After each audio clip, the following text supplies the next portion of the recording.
When you visit a museum, I bet you've probably noticed something odd. Ancient Greek and Roman statues missing heads, arms, or even entire sections. So, what happened? Was it simple carelessness, acts of destruction, or maybe an artistic style we no longer understand? The real answer is a fascinating story of politics, practicality, and even scandal. Today on Binge History, we're uncovering the mystery behind why so many ancient statues ended up looking like this. Our story begins with a surprising twist. Some statues were actually designed to lose their heads, but intentionally. The Romans, ever the pragmatists, created statues with removable heads. Why? It was all about flexibility. A single idealized body, draped in a toga or clad in armor, could serve as a blank canvas for whoever was in power. Needed to honor a new emperor or hero? Swap the head and voila! A brand new tribute without the cost of a brand new statue. One example is the statue of a seated woman from the 2nd century CE. Her body was generic, allowing the head to be swapped to represent a deity or influential figure of the time. Or consider the statue of Antinous, Emperor Hadrian's enigmatic lover. After Antinous' death, his head replaced Apollo's on a statue after Hadrian decided Antinous deserved divine recognition. And then there's the notorious Emperor Caligula, who wanted to transport the statue of Zeus to Rome and replace its head with a bust of his own. According to the famous historian Suetonius, this plan failed only because Caligula was assassinated. This clever approach allowed Romans to keep up with their ever-changing political landscape without breaking the bank on entirely new sculptures. But not all headless statues were a matter of convenience. Some were victims of political drama. This was a practice the Romans called damnatio memoriae, or condemnation of memory.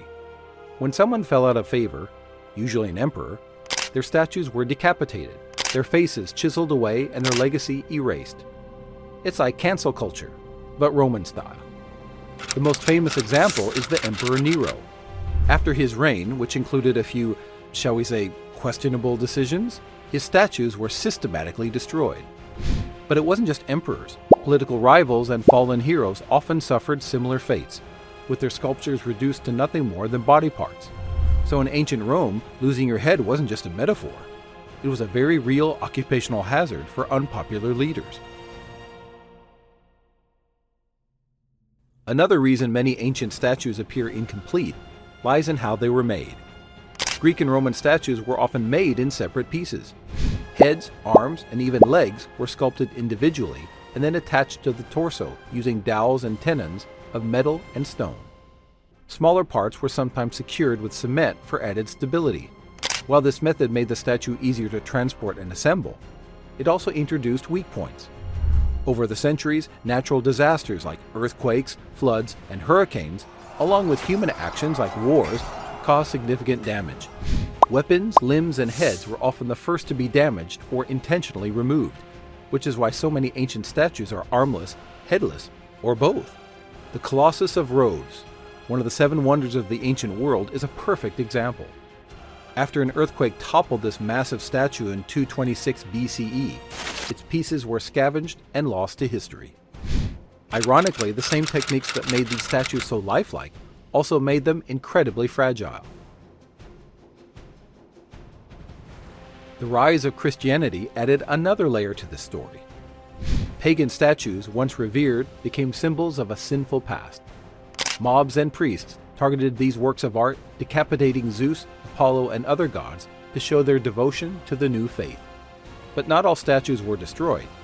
In Constantinople, for example, pagan statues were repurposed for Christian use. Their heads were swapped out for saints, creating a fascinating blend of old and new. Imagine Zeus with a halo. It's almost humorous, if not so tragic for art history. Even during the Crusades, many statues were defaced or destroyed, labeled as false idols by religious zealots. From gods to saints, statues in this era had identity crises that would make even the most dramatic soap operas blush. Fast forward to the Middle Ages, and statues faced a new challenge: recycling, a practice known as spolia. The concept of spolia involved repurposing valuable materials, from older structures or artworks, often for entirely different purposes. In the Middle Ages, marble wasn't just admired for its beauty, it was also a valuable resource. As resources became scarcer due to the decline of trade routes and the economic conditions of the time, medieval artisans repurposed ancient materials. Statues were sometimes ground down to create lime for building mortar or reused in new constructions, such as castles and churches. The practice of recarving statues to transform pagan deities into Christian saints was common. For example, a huge head of Hercules from the 2nd century was reworked to fit a medieval sculpture for a 14th century Florence baptistry. The drill marks left on the sculpture show differences. Those in the hair are finer and deeper, while the beard displays a less refined touch, indicating modifications made during the Middle Ages. Then came the looters. Statues became prime targets for thieves, who often stole heads and other valuable parts to sell. But it wasn't just looters. Collectors could be just as destructive. During the Victorian era, collectors were obsessed with classical art, but they weren't exactly gentle with what they found. A notorious example is the removal of the Parthenon sculptures by agents of Thomas Bruce, 7th Earl of Elgin, between 1801 and 1804. During this process, significant portions of the Parthenon sculptural decorations were dismantled, and some architectural elements were even cut into smaller pieces to make them easier to transport. However, tragedy struck in 1802 when the ship Mentor, carrying many of these antiquities, sank near the island of Kythera. While most of the artifacts were recovered, some remain lost, lying deep under the sea to this day. When you walk into a museum today, some of the statues you see aren't entirely original. Missing limbs or heads were sometimes recreated by later sculptors, but these additions didn't always match the style of the original artist.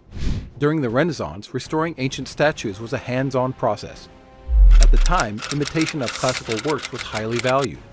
Artists were celebrated for their ability to convincingly reproduce or restore ancient pieces. They also drew inspiration from contemporary trends and other cultures, leading to hybrid artworks that blended different periods and styles. Take Laocoon and his sons, one of the most iconic sculptures from antiquity, as an example. Discovered in 1506 in a vineyard near Rome, this monumental marble group depicts the Trojan priest Laocoon and his sons battling sea serpents, a dramatic scene described in Virgil's Aeneid. When the statue was unearthed, it was incomplete, with several parts, including Laocoon's right arm, missing. Pope Julius II commissioned its restoration, which was overseen by the architect Donato Bramante. To decide how the missing arm should be recreated, Bramante held a contest. Michelangelo proposed a bold design with the arm curving dramatically back over the head, as if the Trojan priest was trying to rip the serpent off his back. However, the restoration team chose a simpler, outstretched arm, sticking to a more conventional pose. Interestingly, in 1906, an archaeologist discovered the original missing arm, and it was bent back over Laocoon's head, just as Michelangelo had suggested. So, next time you see a statue in a museum, ask yourself, is it ancient art or a Renaissance remix? So now, let's take a guess. Was the Venus de Milo holding an apple, a shield, or something completely unexpected? Maybe one day we'll find her missing arms. But for now, let us know your guess in the comments below. And don't forget to like, subscribe to Binge History, and share this video with friends who love discovering the hidden stories behind history's greatest artifacts.